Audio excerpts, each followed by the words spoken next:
Y'all see me flying, never drop down. Smoking high, I am not round. I'm not round, no denying what I got now. Keep an eye out, keep it locked down. See me flying, never drop down. Smoking high, I am not round. I'm not round, no denying what I got now. Keep an eye out, keep it locked down. You're too strong, wanna battle with the beast, bring a few on. The commander and the chief for my crew on. Bullets rattling and whistle at your toque. Never sleep, eyes open, hands clutching on my loop. It's a war zone. It's a war zone. Yo, this a motherfucking war zone. Okay, so I did make you guys wait a bit. It's been a couple weeks actually since I last posted on YouTube. So this is going to be the full home gym tour. So behind me we do have the gym. I guess the hardest thing about this whole gym was getting all the lights configured and putting up all these mirrors. We did have a little bit of trouble with the mirrors. Lights were relatively easy. So with that being said, it wasn't that hard to create this gym. It's pretty basic, so I don't want to hype it up too much. So without further ado, here's the home gym.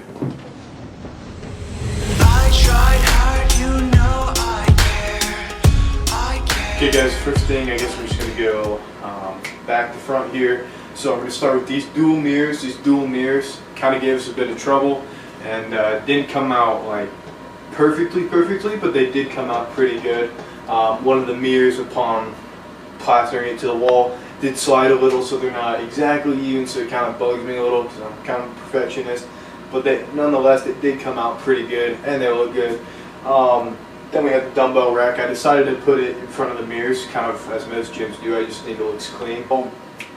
The only problem with the dumbbells, the important thing about dumbbells that I should mention, is that they only go up to 35, which hinders my ability to do a lot of dumbbell training. So that's definitely going to have to be changed. The stores are closed right now, and dumbbells are, in general, super expensive.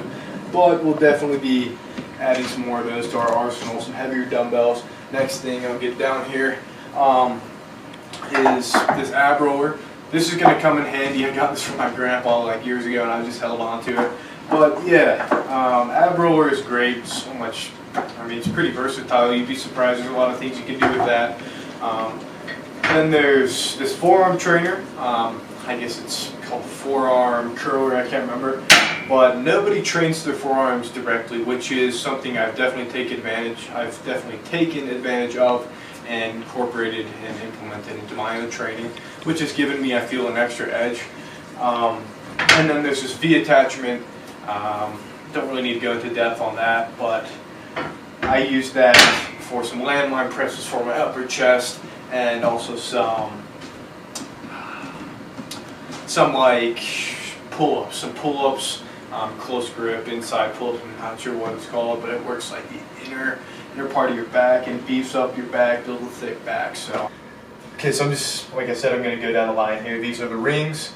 These rings are kind of annoying, honestly. They get in the way when I'm like walking about. Sometimes they like bump my head if I'm getting up from the dumbbells. But they're pretty good. They're pretty useful, and a lot of the things down here are going to be body weight oriented. That's what this main whole little area is. It's kind of centered around using body weight, as well as a lot of other things. We've got barbells, dumbbells, plates, obviously, benches, but I do like body weight exercises. With the rings, what you can do is you can do like some push-ups, you can obviously do some press-ups, and you can get a pretty great range of motion. I'll show you here, I'll do one. I'm extremely sore on my chest because I did chest yesterday, but usually I'll even prop my feet up and do some of these, make it harder. That hurts a little bit. But you can get a really good stretch doing these, and if you were greedy enough, you could load it with a plate on your back or a backpack full of some dumbbells.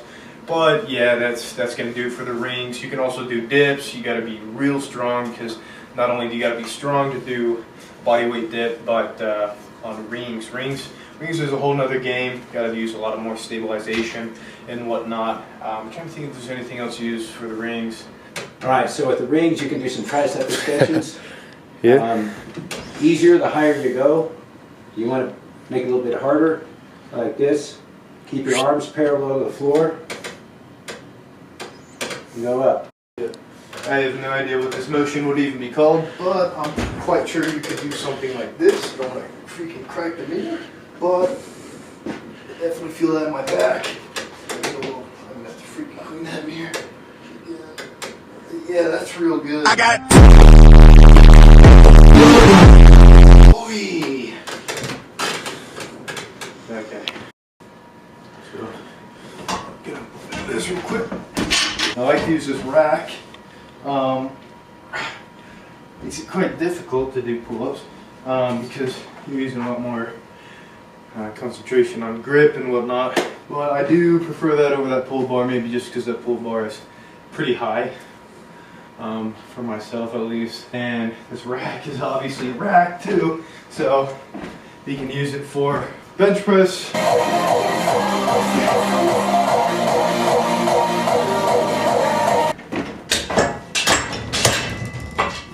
So I'm pretty sure why we had this rack in the first place was the original intention of squatting. Squats are pretty much the only thing I do for legs right now. Do a lot of squats, and that's not a bad thing. Squats are going to be the best leg workout ever, honestly. That's what I found for myself. I do a lot of, I actually recently took the weights and the barbell upstairs, took it outside, and we've got a long patio, so I do some walking lunges. That's really cool. That's really cool when it's a nice day to do that, and that kills me. My glutes are still sore, and that was like 3 days ago. So yeah, I've got the leg exercises down. I've got everything. I've got literally everything down here. I'm going to continue this little tour. So my dad and I were just talking. We thought maybe I should touch a little more on this bench, the bench and the dumbbells. And I mean, ultimately, a lot of you guys watching this video are probably kids, maybe my age, maybe older. And we have to remember to try to make things affordable for everyone. So yeah, I was fortunate enough to he already had the rack, the bench, the dumbbells. I pretty much got most everything else. But one thing I would say is dumbbells. Dumbbells are huge. And they're huge because you can do so much with them. And like I said, they're very versatile. I mentioned that before, variety. Variety is so important in this sport and in lifting in general. And so dumbbells offer that. I could talk on dumbbells forever. There's I have a book about dumbbells and all the things you can do with dumbbells and movements and whatnot. But another thing is the bench. A bench is probably essential in my opinion. You could get real greedy and use it's not greedy, just what's the word? Not frugal either. It's like Frugal's crafty, maybe like crafty, frugal and crafty, and use like a chair and lean your chair up against like a wall and get like some incline out of that. I don't know. Go at your own speed there, but the bench is so important because of how much we can do with it. Once again, versatility. So with this bench, I can go decline, I can go flat, I can go incline, go up the notch here, keep going incline until I get practically a straight angle there, a 90-degree angle. And that's important with a bench. If you're going to invest in a bench and pay money for a bench, don't pay for a dinky flat. One of the last things I'll mention here is the tree, plate tree, maybe something like that. It's called a something tree. But yeah, we got that here. Not the best one either because, not a lot of space. I literally can't put 2 rows of 45s because these things are too close. But it's not the worst. It's not the end of the world. Oh yeah, here's a weightlifting glove. Don't really use these. Girls use those. I use those if I'm working with bands because you will get like burn. You can get like some weird burns and abrasions from using bands. So that's the only time I'll ever use those. Okay, so the last thing I wanted to touch on is these lights. So these lights are like, so to speak, tubular, and yeah, that's pretty much it. There's not much to the lights, but the lights do look really clean. There's one thing I'll say is we really wanted to capitalize on the lights and make them look as good as we can, because lighting at the end of the day is everything. And if you've watched my videos and you used to watch my videos when we worked down here and the basement had just awful lighting, it's such a dichotomy between having these lights and having those lights. It's as simple as that. And we've definitely nailed the lighting down here, and I think we've nailed everything. It just looks really clean, and I'm happy with everything. So yeah.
you.